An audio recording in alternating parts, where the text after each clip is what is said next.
Welcome, I'm John Caldera, president of the Independence Institute and your devil's advocate. Later on, we're going to be talking to folks from the Libre Initiative. But first, if you open up a paper, you know about Representative Steve Lebsack. Thank you for being here. Thank you, John. Hey, I appreciate you coming on, and you've been in the eye of this storm. And so let me just jump into it. There are 3 claims of sexual harassment being investigated by the House of Representatives, and a lot of calls for you to step down and get out. Let me ask you the obvious question first. Why don't you just step down and get out and let the state move on? John, if you were falsely accused of sexual harassment or sexual assault, what would you do? What if your father or your mother or your son or your daughter was falsely accused of sexual harassment? You'd want to fight. And that's what I'm doing. So you're going to see this one, you're going to see this all the way through? Oh, absolutely. All right. Some of your colleagues are suggesting, let's kick him out. You know, let's do the vote. Now, I understand there is due process, and they're saying, well, let's let the process work, but if that process takes too long, we can always vote to remove him. That would be the first time someone's been removed from the State House in over 100 years, I believe. Will they do that, do you think? Why would that be a mistake? No, well, it would be a mistake because I've already passed a polygraph. Faith Winter lied. My colleague in the House accused me of grabbing her buttocks. She stated in a formal complaint that she walked over to both Alec Garnett and Dominic Moreno, 2 colleagues of mine, and stated Steve grabbed my effing ass. That's a lie. I waited for 4 weeks for the fact finder, the quote-unquote fact finder that Crisanta Duran hired on November 15th. After waiting 26 days and not responding in the press, I decided to take a polygraph test, and John, I passed the polygraph test. All right, a few things. One, we invited Faith Winter on. We didn't hear back from her, but we're happy to have her on. Faith would be happy to have you on and talk about this too. How long after that accusation went to the Speaker of the House did some investigator actually contact you to start whatever process there is? Crisanta Duran emailed me on November 15th of 2017 and stated that she had hired a fact finder. 4 weeks later, after multiple emails to leadership, I finally received my first introductory email from the fact finder. And that's the reason why I had to start telling my side of the story. That's the reason why I took and passed that polygraph. And what is the process? All right, so she has started this. There is a fact finder. When is the end of this? What is the process? When does somebody say he's cleared or he's not cleared? Boy, good question. I spoke to my former aide, and my former aide is also a former police officer, and I told the fact finder a number of weeks ago that my aide was a possible not only character witness but material witness to some of the false allegations, and my former aide has not been contacted yet by the fact finder. So to tell you the truth, I don't know what the process is. There's no due process. Whatever this is, are you willing to see the process all the way through, or is at some point are you going to say enough's enough? Well, I mean, don't be surprised to see a couple defamation lawsuits, John. Really? Yeah, you can't, look, you cannot lie on camera, and you cannot state in a formal complaint that someone grabbed your buttocks and it be a lie. You can't do that. That's what Faith Winter did to me. All right, let me get some clarity. Am I hearing that you are going to file defamation suits against your accusers? I more than likely will file a defamation lawsuit against Faith Winter, yes. All right. Faith Winter is a state representative. She's running for Senate. You both live in the same Senate district, I believe. Yes. Do you think any of this is politically motivated? Well, back in 2016, when these allegations first came up, Faith thought that I was going to run for that state Senate district. The same state Senate district that she's running for now she thought I was going to run for. And so a couple years before 2016, Faith actually asked me to sit in a hot tub with her at a Democratic House retreat, and I rejected her. So that was in the back of her mind. Hang on a second. I've heard a little bit about this. Sure. There's, hey, you want to go in a hot tub, and there's, hey, do you want to go in the hot tub? What are you suggesting? Well, what are you saying Faith Winter implied? In a different conversation, she told me how many times she has sex with her husband a week and how many times she has sex with her husband a day. And so this is the type of conversations, for some strange reason, Faith was having with me. They were inappropriate. And that's the backdrop to what happened in 2016. Most folks think that this started in 2016. It didn't. It started way back when I rejected Faith back in 2015. All right, to be clear there, are you saying that she made sexual overtures to you? I mean, talking about her sex life, especially today, is, you might find offensive, but it doesn't seem like that means, hey, I want to have sex with you. Well, let me put it this way. For months afterwards, even up to a year afterwards, I could tell that Faith, when she came up to me, was embarrassed. And I would pretend like I couldn't recognize her embarrassment, but she was embarrassed by what she had told me at that house retreat.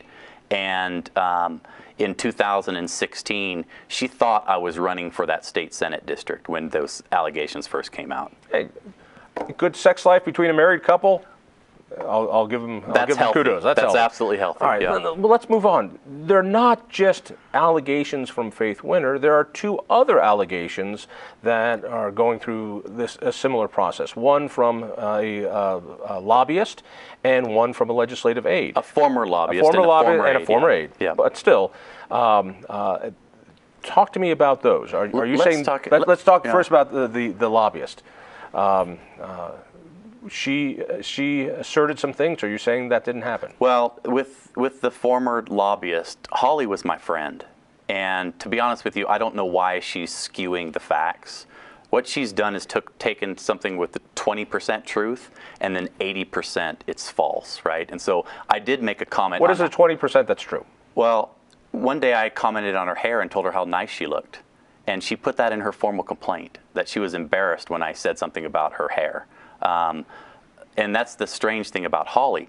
I want to get to the accusations with Cassie, because Cassie literally just yesterday filed a formal complaint. She originally stated to the press back on November 11th that at One Up Bar, she was very specific, at One Up Bar on Colfax, at a Colorado Young Democrats event in 2014, she said, I reached over the table, unbuttoned a button on her blouse, and said, that's better. That's what she stated in the press. Now, in her formal complaint yesterday, she stated it didn't happen in 2014 because she heard that I had a witness, and I did. There was a legislator that was with me the entire time at One Up Bar that evening, and I was only there for 15 minutes, and that legislator was with me the entire time. Once she heard that I had a witness at that event, she changed her story to 2015. And so now all of a sudden it was 2015 One Up Bar Colorado Young Democrats event. Well, guess what? I wasn't there. All right. And by the way, my wife just this morning, literally this morning, and you can get this first on your show, when we were going through a divorce in 2015, she was taking notes. She has a hard copy calendar, and it's in my jacket right over there if you want to see it. She has a hard copy calendar where she would write down what time I came home at night. Wow. She also wrote down on the days, we had a joint card, and on the 23rd of March in 2015, evidently I spent $43 at the Brown Palace. She wrote that down there. On March 3rd, the same calendar page, she wrote down hot water heater went out, right? No hot water on March 3rd, so we had to replace the hot water heater. Well, on March 24th, which is the day that Cassie says I was supposedly at One Up. Your former aide. The former aide, that's right. Do you know what's on March 24th? I would have no idea. Steve came home at 1:30. And I spent the rest of my day with her that day. And so my ex-wife is actually, she brought out that calendar. And so, all right, so we got a lot of he said, she said stuff. So you're categorically denying that you grabbed Faith Winter's rear end. You're And categorically now she's categorically denying it. First, in her formal complaint, she wrote that I grabbed her buttocks. On December 14th, she had an interview at the Capitol, and you know what she said? I didn't file a formal complaint on sexual assault. I filed a formal complaint on sexual harassment. So she's now saying that I didn't grab her buttocks. All right. You're telling me flat out you didn't unbutton anybody? Absolutely not. All right. No. You didn't grab anyone's rear end? No. And I'm already forgetting what Holly accused you of. She accused me of mentioning something about some of her hair being gray. I happen to like gray hair, and I told her hair looks really nice. I bet there was more to it than that. All right. So, Well, that was one all of the right. accusations, yeah. Then why do you think there's a series of accusations against you? Are you suggesting these are coordinated? Are they coincidental? Out of all the people down at the Capitol, you've just been singled out. Why are there so many? Well, there's three, and they are coordinated. They actually were hanging out together at the Capitol the other day. Taking selfies and smiling and doing those types of things. And so, boy, John, I can't get into the heads of other people. I'm not a psychologist. Fair enough. But all the accusations are false, and I encourage your viewers to watch my 13-minute video, and then go to @RepLebsock on Twitter and view that. Back off from that. Yeah. You're a guy down at the Capitol. All sorts of hijinks happen down at that Capitol. It is like a college campus. It is a high school. There are legislators sleeping with lobbyists. There's lobbyists sleeping with aides. There are aides sleeping with legislators. I mean, it's a sexual square dance down there. Everybody knows it who's been around there. Are you telling me you've been a completely good boy down at the Capitol for all these years, and you have never made the move on anyone down there? Let me tell you the story about Holly. You wanted to get to Holly. I didn't ask you about that. I asked you something very specific. This will tell you. No, So Holly and I were talking, and one of my accusers a couple years ago, and she was telling me about her extramarital affair, and she was telling me about her sexual escapades. And I It's turning into a Maury Povich episode. I'm getting to the punchline, John. And I said, well, maybe you and I should give it a try, kiddingly, right? And she said, no, isn't that what your interns are for? And you know what my response was? No, Holly, that's not what interns are for. I've never, ever slept with an intern.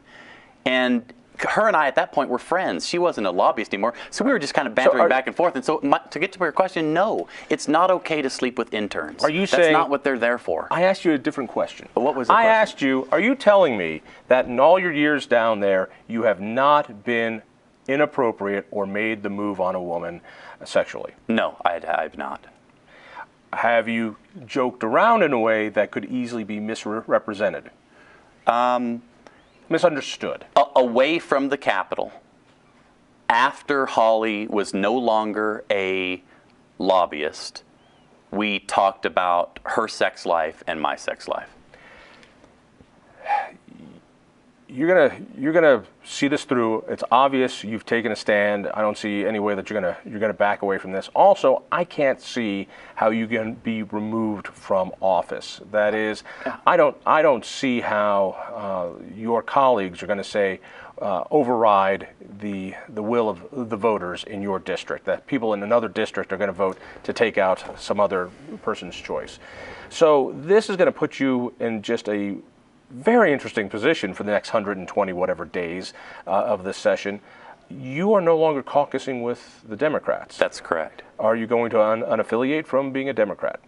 No, I'm a Democrat, but I'm not going to caucus with the Democrats just simply because the official Twitter account, just to give you one example, the Colorado House Dems actually was parroting what the Speaker of the House was saying on November 10th when she called for my resignation before she even knew the facts. Before Crisanta Duran even heard my side of the story, she called for my resignation. Then she hired the person to do an investigation 5 days later. So to answer your question, no, I cannot caucus with the House Democrats when they're defaming my character. What about switching over and caucusing with the Republicans or even becoming a Republican? So I sit. Which I got to tell you would be a dumb idea given today's political stance. I'm a Democrat, John. I joined the Democratic Party because at one time I thought that Democrats stood for working class folks, right? What I found out since is that the two-party system has failed us miserably. And it's all about winning at all costs, and it's not about doing what's right. And that's what I'm going to do down at this session. I'm going to do what's right. I'm going to run the bills like I've always done. I've got a really good bill on the state constitution and a number of other good bills. You've got a proposed fix for the problem with 267, that Yes. terrible bill that passed last year. You're also running for state treasurer.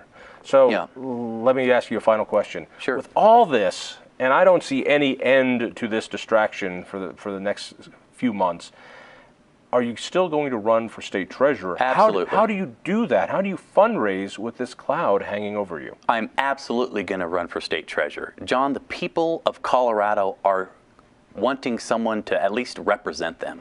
They're tired of politics as usual. They're just sick and tired of it, and they can see through it. I'm genuine as the day is long.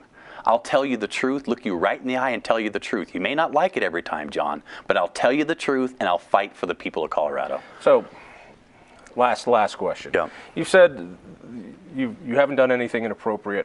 Is there anything you want to tell us that might come up that this is a good opportunity to tell us? Is there something out there that might get misconstrued that you want to clarify now? Because I don't think you expected the first accusation, the second, or the third, and here they are. And these things have a way of steamrolling, and there might be more. Is there another one that you see coming? Is there something you want to tell us? The people that want to get me out of office and the same people that are making these false allegations, they're going to double down, they're going to triple down, they're going to quadruple down. They see that I'm not going to do what they want me to do. I'm not going to toe the party line. I'm going to vote my conscience and what's best for the people of Colorado, and they don't like it. Is there something you want to tell us? Is there something that's going to come out that you want to get ahead of? I've got some good bills that I want to talk to you about. I got some good legislation. A consummate politician. I've got some good legislation that I want to talk to you about. And I'll fight for the people. That's what Thank you so much. We'll continue this, and we'll talk a little bit about the treasurer's race at a later time. Thank you. All right. Stay tuned.